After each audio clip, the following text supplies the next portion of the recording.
It's about time I gave the Monster Quad some TLC. Now, this thing had a pretty nasty crash a long time ago, and I haven't had time to mess with it. So, I'm here rebuilding this bad boy, putting new arms on, re-zip tying all the wires, putting the motors back on, rebalancing the props, because that's what got me in trouble in the first place. Always make sure to balance props.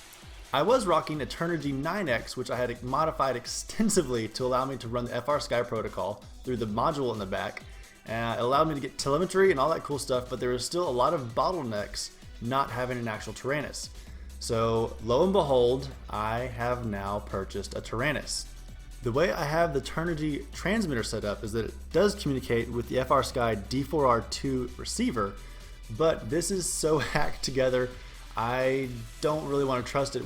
I still have the TURNIGY 9X 8-channel receiver mounted to the Monster Quad, and I want to be able to communicate with that using the TARANIS. So I'm going to take the module out of the TR9X, put it in the back of the TARANIS, and be able to communicate both with my old Monster Quad receiver and with the newer FR Sky telemetry packed goodness in my new racing quad. So I get the best of both worlds, but it's going to take a little bit of hacking and soldering to get all this to work together. So let's do it.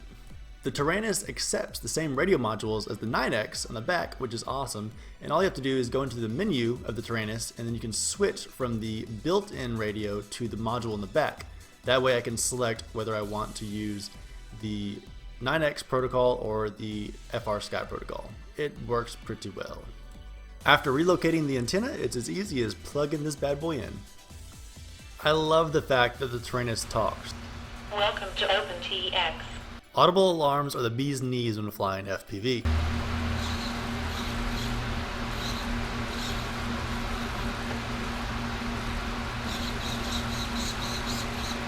I'm double checking here that the 9X transmitter and receiver are talking together, so I just plugged a servo in to make sure that my commands were getting received. Now I put the transmitter back into the Monster Quad and take off the props, because you never want to plug in a battery with the props on inside, because the thing can just rip your hands to shreds.